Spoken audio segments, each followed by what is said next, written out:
morning and welcome in the next lecture of the electromagnetic field theory.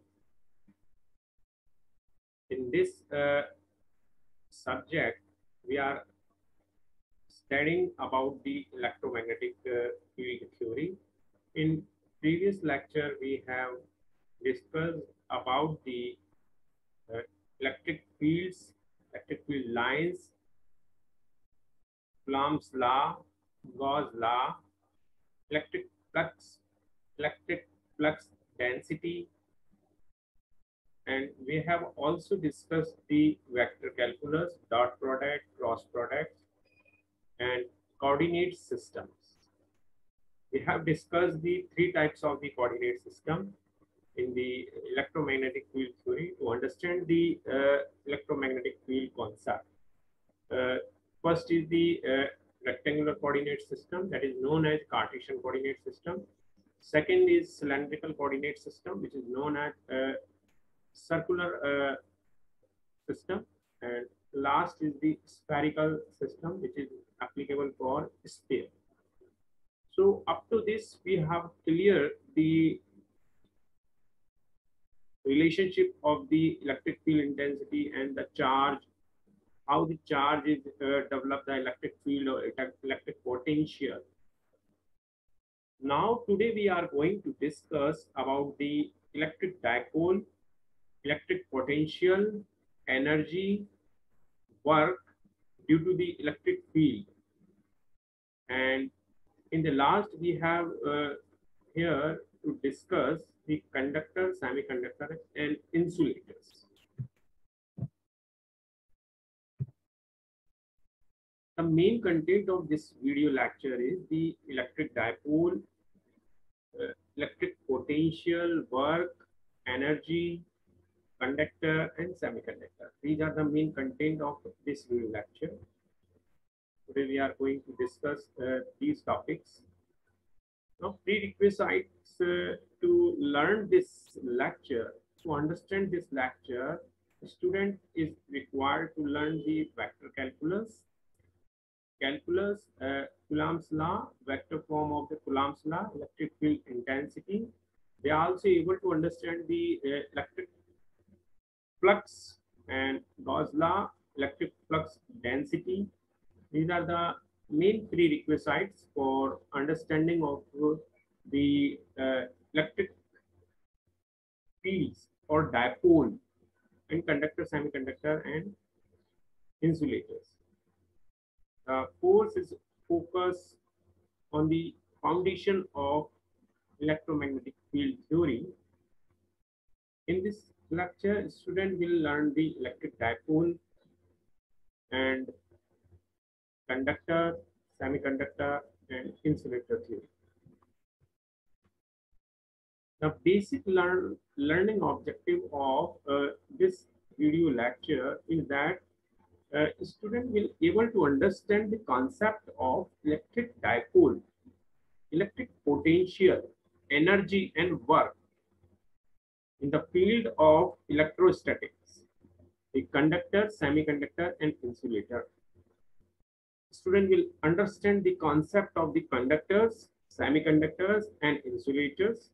They will differentiate the three types of the materials.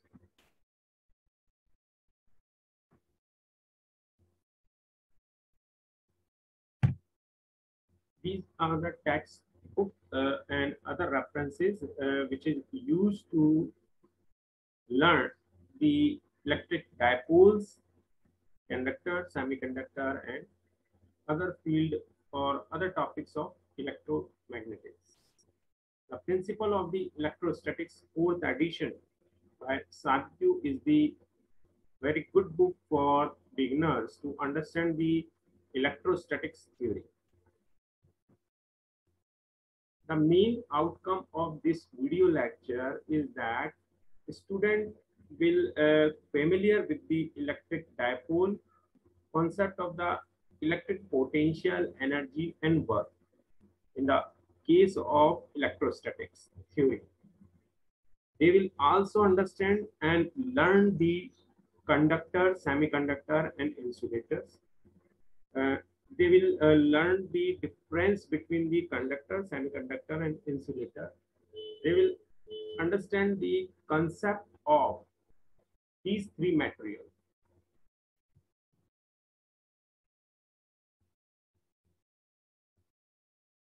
An electric dipole consists of 2-point charges of equal magnitude but of opposite sign and separated by a small distance. The electric dipole consists of 2-point charges. So the magnitude of these charges will be the same, but the sign is opposite. And these are the separated by a small distance. So the electric dipole is formed. As shown in the figure, the dipole is formed by the 2-point charges Q and minus Q. The magnitude of charges is same, but the sign of charges is opposite. Separated by the distance d, the charges being placed symmetrically about the origin. Let us consider a point P at a distance r where to find the field. See from the figure, as we have discussed, that a rod or a dipole has positive charge and negative charge at the end, and it is at the distance d, and it has a point P at the distance r, and r1 is the distance from the Q and r2 is the distance from the minus Q. And the angle is formed by the z-axis is theta. So this dipole is placed at the origin in the xy plane.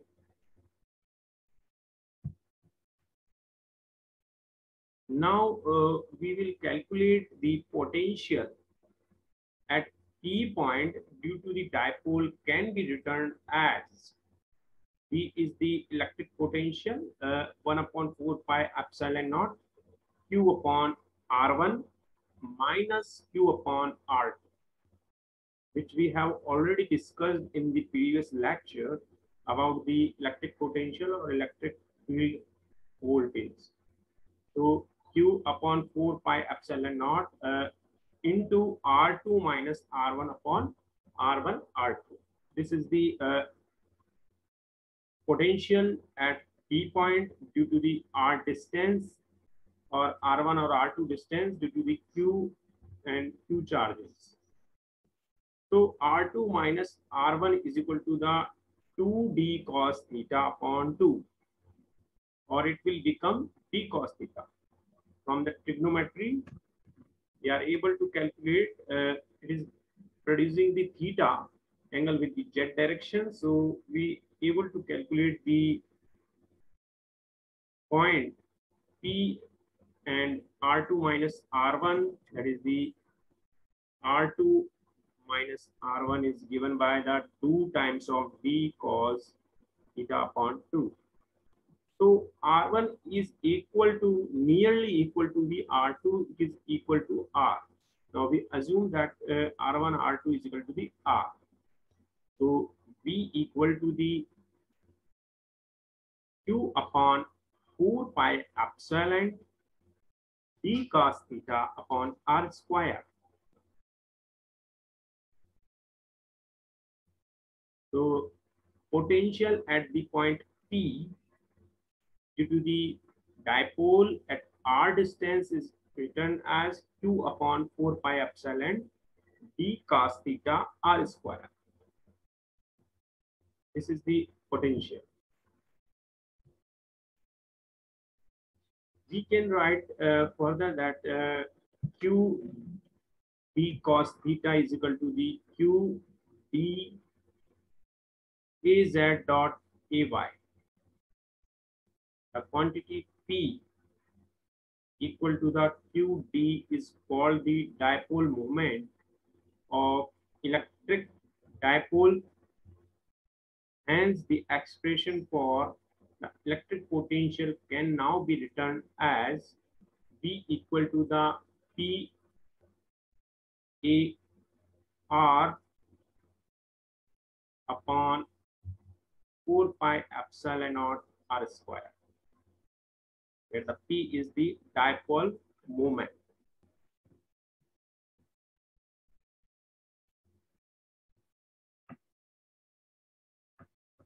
It may be noted that while the potential of an isolated charge varies with the distance as 1 upon r, that of an electric dipole varies as 1 upon r square with the distance.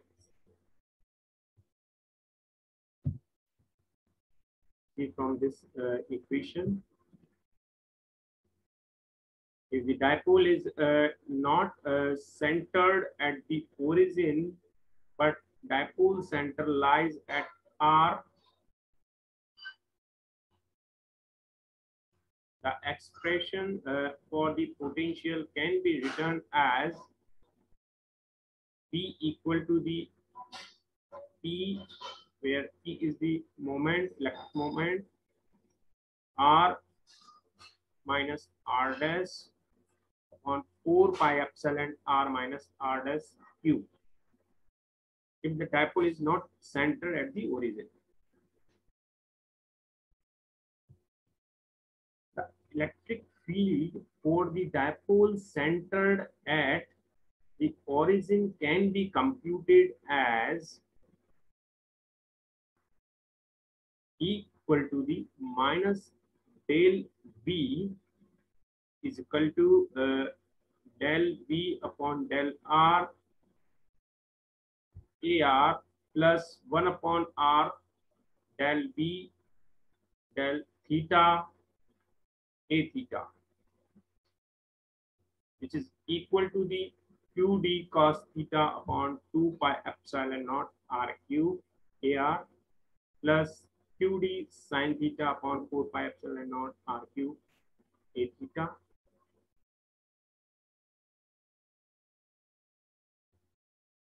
Now the equation will become QD upon 4 pi epsilon naught RQ 2 cos theta AY plus sin theta A theta. So E is equal to the P upon 4 pi epsilon naught R cube. So in the bracket 2 cos theta AY plus sin theta A theta.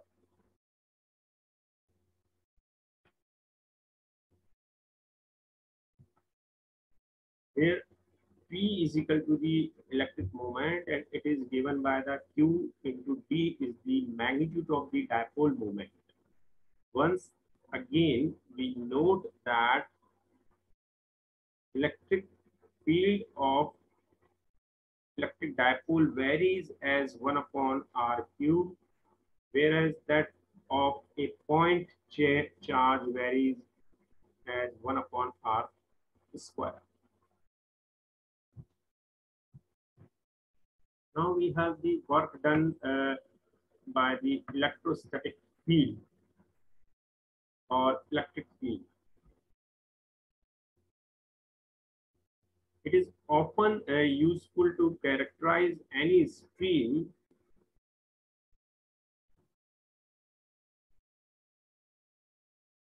any systems that can impose forces on an object by the work it does that to that object.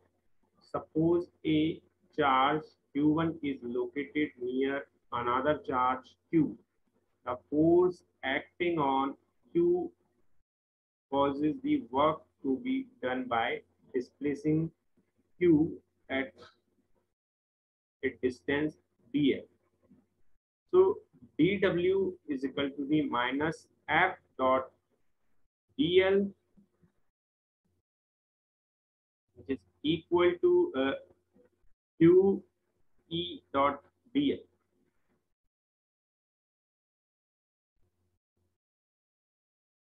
So work done is equal to the F dot dl and is equal to the, you know that F is the related with the electric field intensity and charge. So F is equal to the Q dot E dot dl. So this is the work done in terms of the electric field and charge. The negative sign indicates that the work done by an external agent Q1, thus the total work done or the potential energy required to move Q a distance dl from A to B is W is equal to the minus Q A to B E dot dl.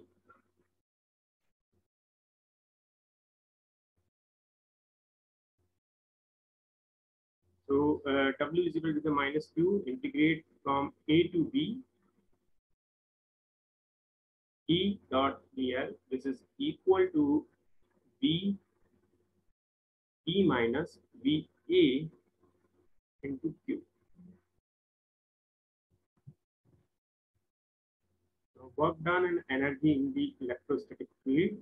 To determine the energy present in an assembly of charges, we must first determine the amount of work necessary to assemble them. Suppose we position three charges Q1, Q2, and Q3 in an initial empty space. Initially, there is no work done to transfer the charge Q1 from infinity to our workspace, because the space is the initially charged, free with no electric field in the region. However, there is a field present from the Q1 when we move Q2 into the position. The work done by transferring the Q2 into the our work space is the product of the Q2 times the potential difference between the Q1 and Q2. The same is true as we position charge Q3 with respect to charge Q1 and Q2. Here the work done by charges Q1, Q2, Q3. The work done is the W1 plus W2, W3. W is equal to the 0 plus Q1 V21 plus Q3 V31 plus V32. If the charge was positioned in the reverse order, then work done is total work done by charge Q1 and Q2. Q3 is equal to the W1, W2, W3 is equal to 0 plus Q2 V23 plus Q3 V12 plus V13.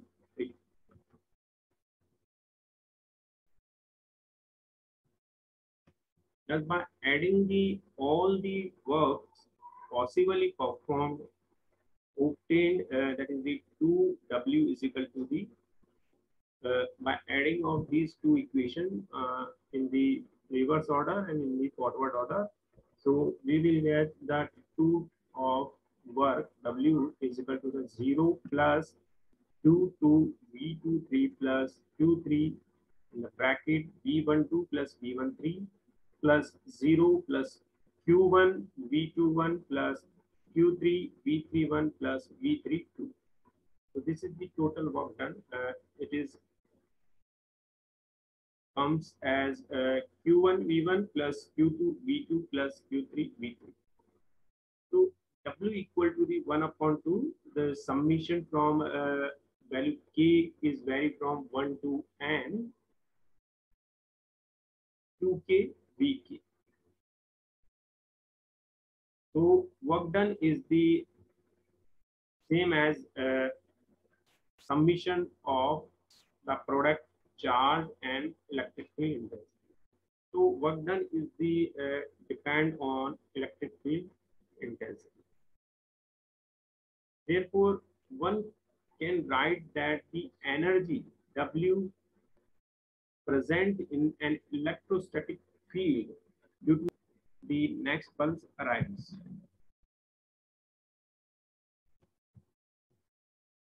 Charging period is the 4.7 microsecond and discharging period is the 59.3 microseconds. But during the broad saturated region, capacitor has the more time to charge and only 4.7 microsecond to discharge.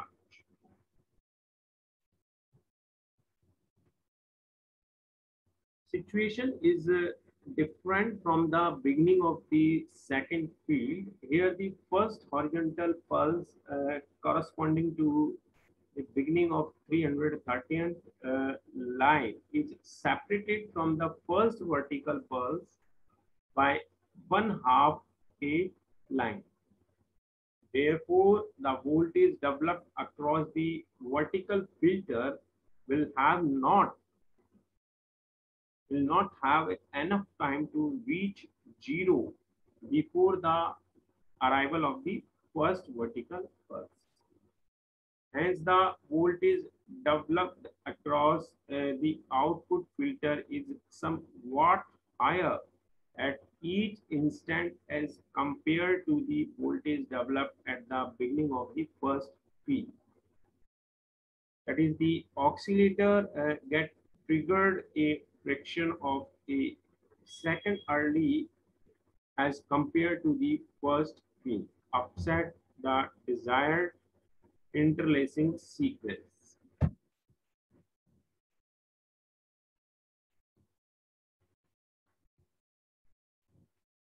The vertical sink voltage is obtained by integrating the sink pulses. Normally, the output due to the or horizontal synchronized pulses reach zero before the vertical. However, at the end of odd field, the difference between the horizontal sink and vertical sink is only 0.5 H, which is the not sufficient for the voltage to reach the minimum level. This may create the error in the vertical sink timing. The problem due to the half-line discrepancy is solved by adding equalization pulses. This effect of these pulses is to shift the half-line discrepancy away from both the beginning and end of the vertical sink pulse. So that's why we require the equalization pulse. So these pulses are remove the discrepancy of the half line discrepancy in both horizontal and vertical fields. 5 pre-equalization pulses at 0.5 H interval before the serrated vertical sink pulse. 5 post-equalization pulses at 0.5 H interval after the serrated vertical sink pulses. Width of equalization pulses equal to the 2.3 milliseconds. This is the vertical sink pulse goes up across the integrator capacitors.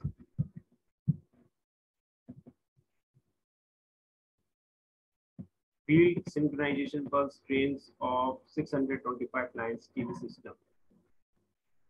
How the field is scanned. Pulse train at the end of the second field.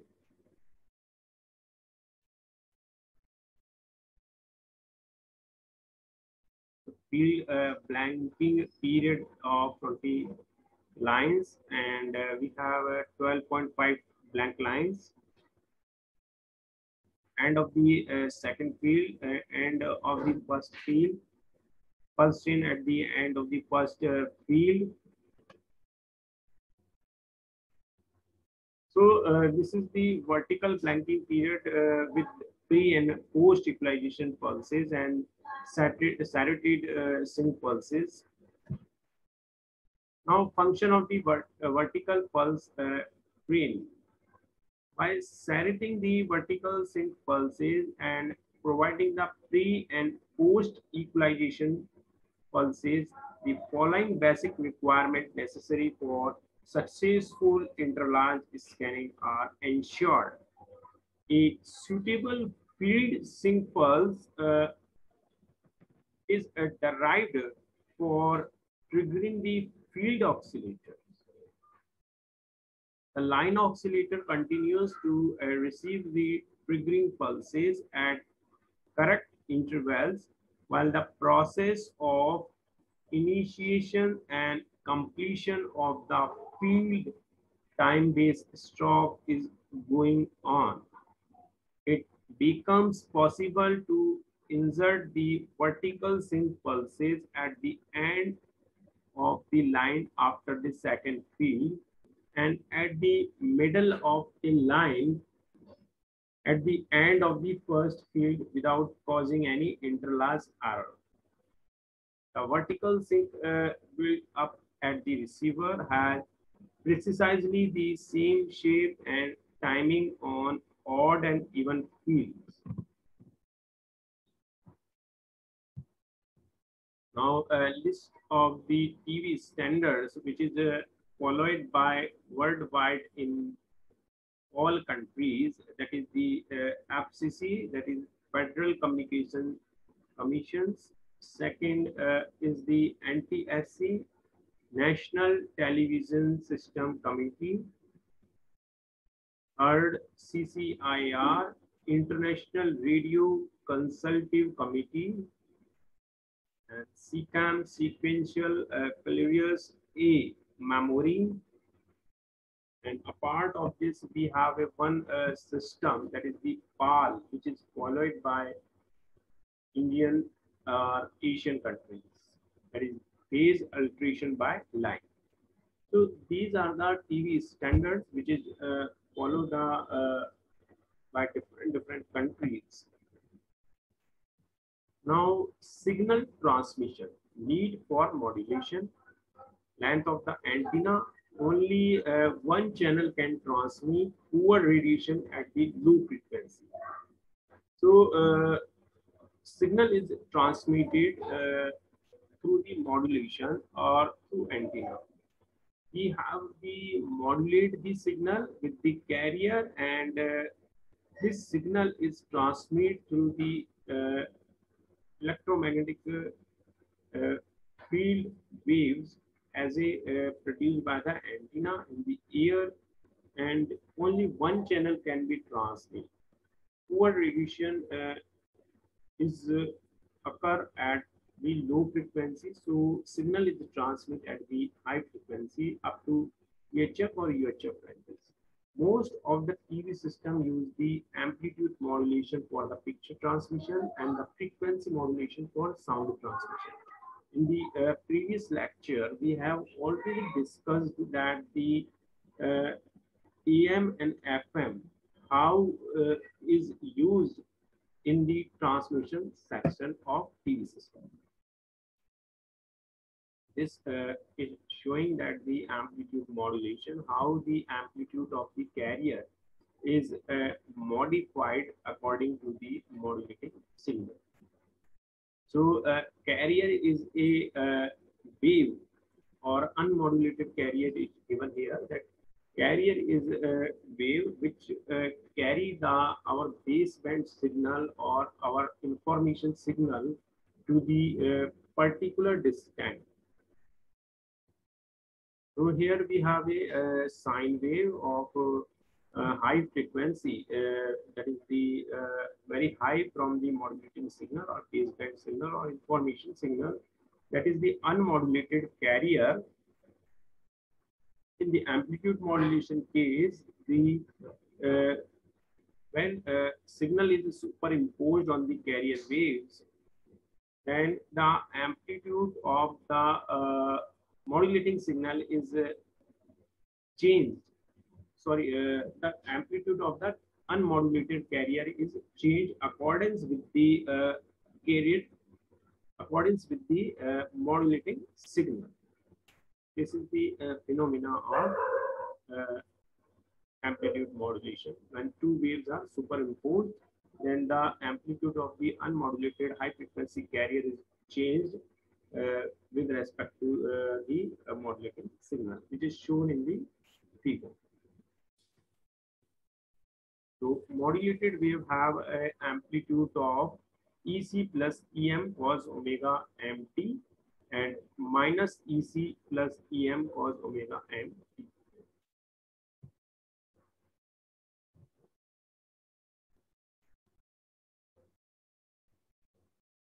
Let carrier be the voltage having the EC is equal to the EC cos omega CT, and modulating signal has a voltage that is EM is equal to the EM cos omega mt. The modulated signal E is equal to the EC plus K EM cos omega mt cos omega CT. So it will become EC 1 plus M cos omega mt and outside of the bracket that cos omega CT, where the modulation index M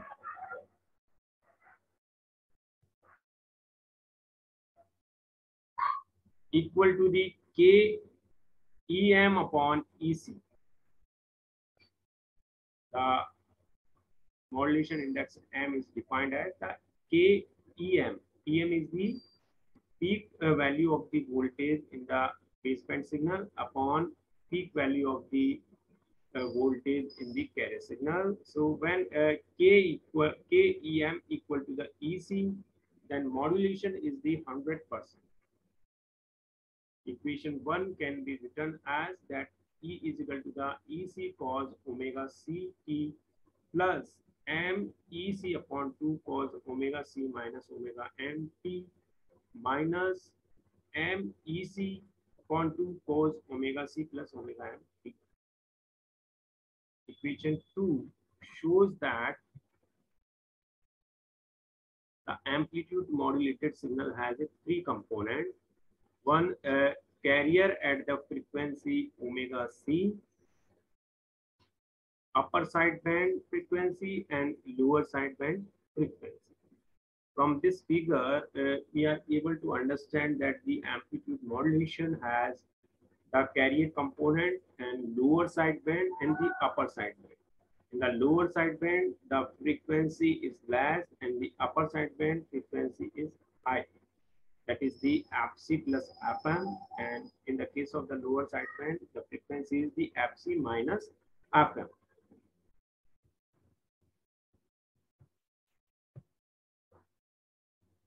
The maximum frequency of the modulating signal is the 5 megahertz in the 625 B system. That is the 625 PAL system has the video bandwidth signal is 5 megahertz, and the modulated signal will have a bandwidth of 10 megahertz for upper sideband and the lower sideband.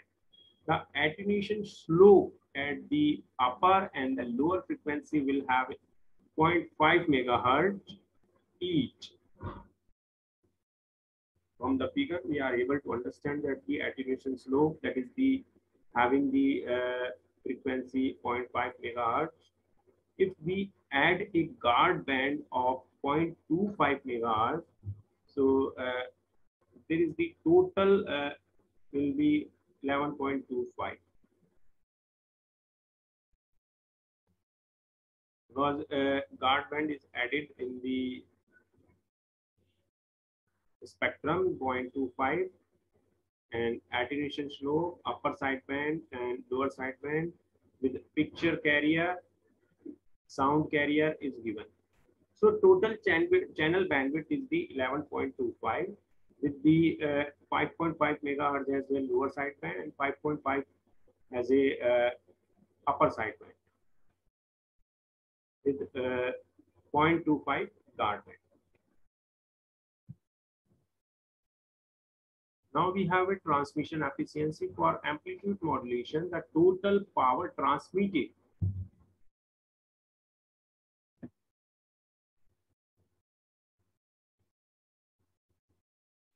PT is equal to the PC plus PLSB plus PUSB. That is the power in the carrier frequency, power in the lower sideband, power in the upper sideband, and it will comes PC plus m square 4 PC plus m square by 4 PC, and it will comes PC bracket 1 plus m square by 2.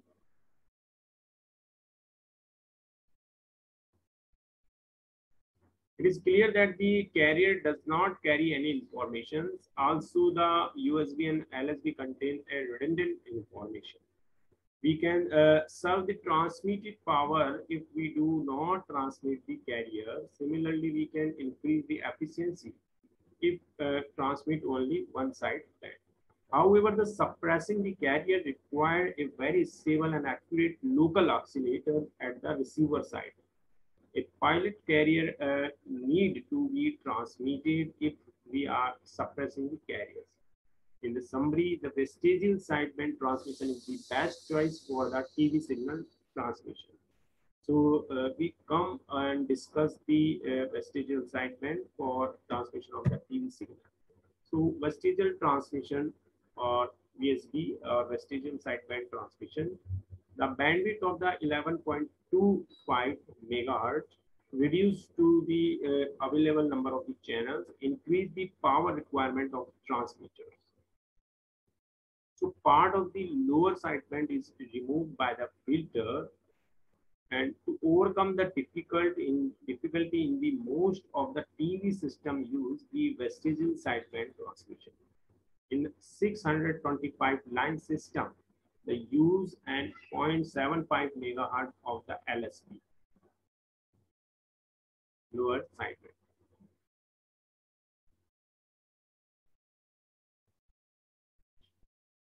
So the other part of the lower sideband is removed by the filter or suppressed by the filter. Only 0.75 megahertz is used. This will ensure that the low frequency information, which is a very critical, is not lost. The filter characteristics is in this case need not be very sharp. So total channel bandwidth will becomes 7 megahertz with the picture and sound carrier frequency is given in this full USBs, and the guard band is 0.25 megahertz. This is the complete channel bandwidth. In the complete channel bandwidth, we have a total channel bandwidth in the 7 megahertz in the 625 line system. The color subcarrier is at 4.433 megahertz, and picture and sound has a 5.5 megahertz bandwidth, and 1.25 megahertz is given to the lower sidebands, and the upper sideband pictures. Amplitude versus frequency graph is shown here. The sound signal is sideband is 150 kilohertz.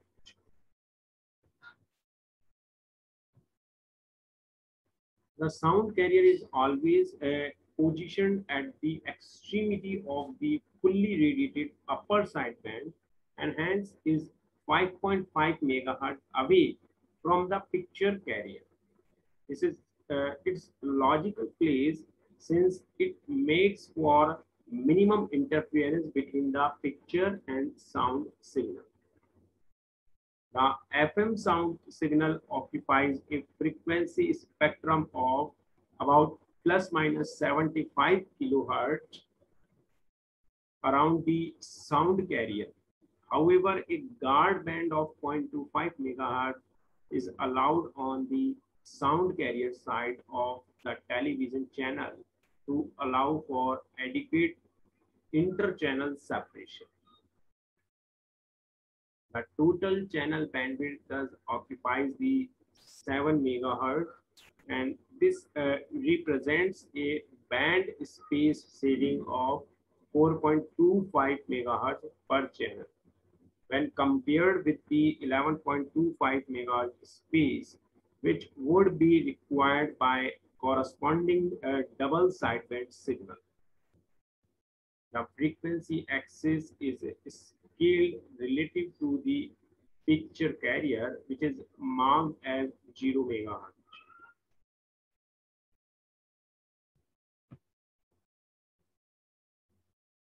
Reception of the vestigial sideband signal. The SSB signal, that is the single sideband signal with the carrier, cannot be detected using an envelope detector. However, if the carrier amplitude is large compared to the sideband amplitude, we can still use envelope detector. In the vestigial sideband transmission system, the video signal up to the 1.25 megahertz is transmitted on both the side bands. Hence, the amplitude of the detector output will be twice for these frequencies compared to the higher frequency range. This gives a serious problem in the reproduce the picture. The video detector frequency response.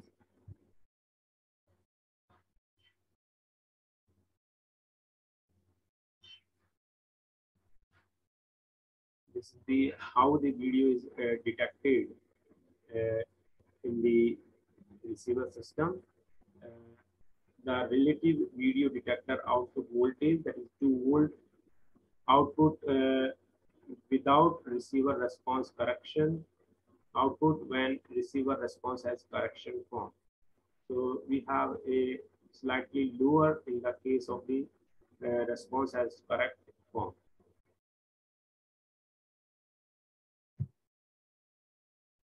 Vestigial sideband receiver characteristics. This is the picture showing the how the relative transmission output and relative receiver output. In order to correct the amplitude corresponding to the DSP portion, double sideband, up to 1.25 megahertz, the receiver frequency response is shaped unevenly. The picture carrier is placed halfway down the response curve. The response curve is shaped in such a way that the total gain corresponding to a frequency on either side of the carrier is unity. The merits of vestigial sideband. A small portion of the transmitted power is wasted in the vestigial sideband filters. Since the carrier level at a receiver is placed at 50%, the signal to noise ratio is degraded. Some phase and the amplitude distortion can be happen due to the receiver characteristics. More critical tuning at the receiver is required to special shape of the receiver characteristics. So these are the some demerits of the vestigial sideband. It is very complicated type of the transmission, and receiver is very effective type of receiver is required because of the receiver has some noise in this signal. So this type of noise is removed from the signal is a very difficult task.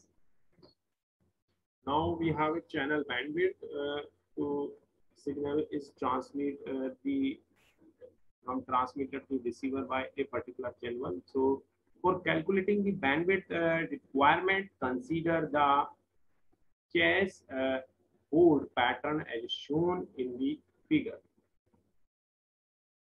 This is the scanning spots, vertical bar pattern for determination of amplifier requirement. As the electron beam scans from the left to right, corresponding to a black area, low voltage level is produced. Corresponding to the white area, high voltage level is produced. We get an alternate peak and low voltages. So here the output of the horizontal resolution pulses. Now calculate the bandwidth requirement. The number of the peak per line equal to the number of the white areas. That is the horizontal resolution upon 2. Horizontal resolution is the 533 upon 2, that is the 267 approximate. That is the number of the cycles per line is equal to the 267. Period of one cycle is the active period of one line upon the number of the cycles. So channel bandwidth is the for video signal transmission is the 5 megahertz in the TV transmission system. Now we have a channel bandwidth for the different systems or different line system in the TV system. Bandwidth requirement in the different system, that is the 625 line system, having a highest modulating frequency is the 5 megahertz with the channel bandwidth is 7 megahertz. 525 line system has a highest modulating frequency is the 4 megahertz, that is the video bandwidth, and the channel bandwidth is the 6 megahertz. And 899, that is the French system, highest modulating frequency is the 10.4 megahertz and channel bandwidth is 14 megahertz. So these are the three systems. 625 line is used in the Asian countries, 525 line is used in the United States of America, and 819 line system is used by French. This is the channel bandwidth for Indian and European countries. TV channel sideband fixed spectrum. C is the color subcarrier frequency. This is the governed by the CCIR. This is the case for the TV system adopted by the UK TV channel standards. It has a channel bandwidth 8 megahertz. Guard band, sound signal, full upper sideband, vestigial sideband, picture, carrier, color carrier, and all information is given in this channel bandwidth system. And this is the American TV channel standards. This is the sideband spectrum of the two adjacent channel of the lower VHF band television station allocation. Now, bandwidth requirement for the color information. Bandwidth requirement for color resolution is chosen as 1.5 megahertz.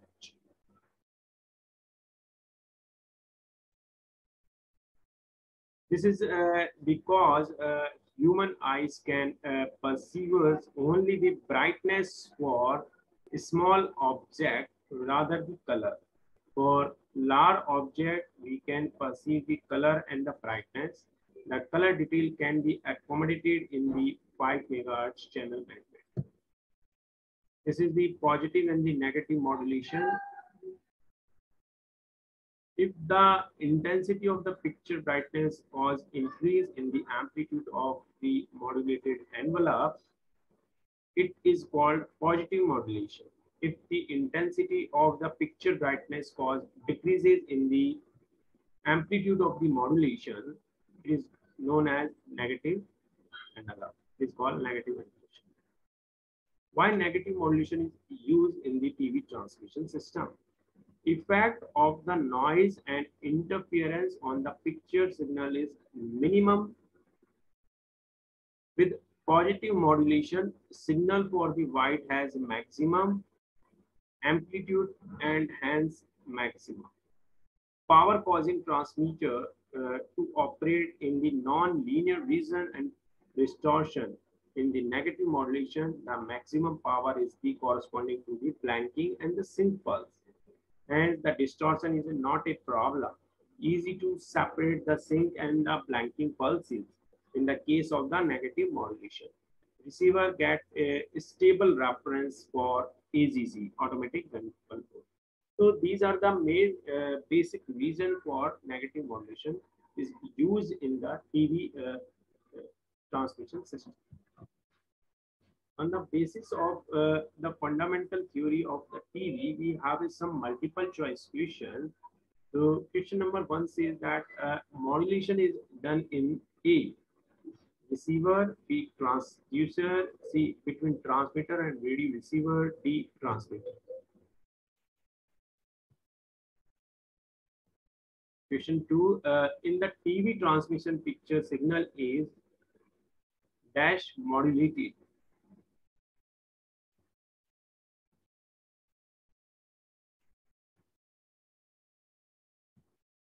In TV transmission, sound signal is dash modulated.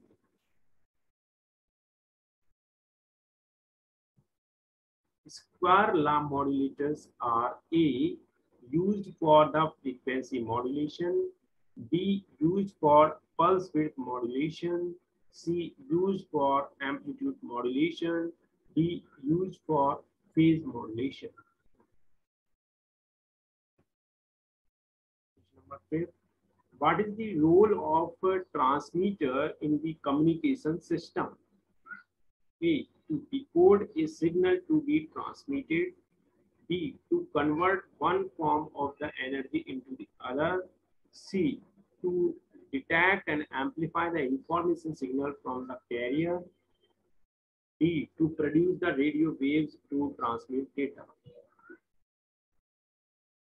Sixth number question, what is the maximum transmission efficiency?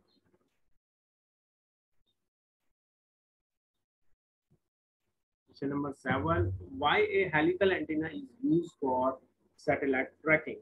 A, because of its circular polarization. B, because of its broad bandwidth. C, because of its low bandwidth. D, because of the rectangular polarization.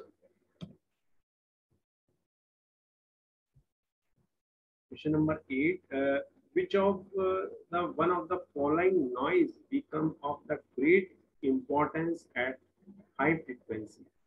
A, flicker noise. B, short noise. C, impulse noise. D, transmit time noise. Question number 9, which of the broad classification of noise are most difficult to treat? A, noise generated in the receiver. B, noise generated in the transmitter. C, external noise. D, internal noise.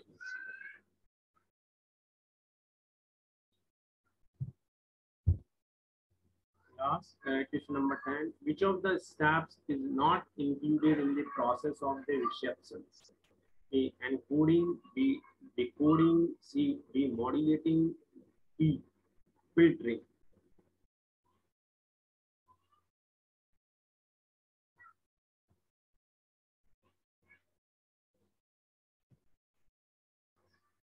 So today's lecture conclusion is that today we have discussed about the equalization pulses and need of the equalization pulses. After that, we have discussed the transmission efficiency and amplitude modulation, how the signal is transmitted or picture information is transmitted into the transmission system in the television system. And after that discussion of the AM, we have discussed a very important transmission technique, that is the vestigial transmission, sideband transmission in the TV system is used in the TV transmitter systems.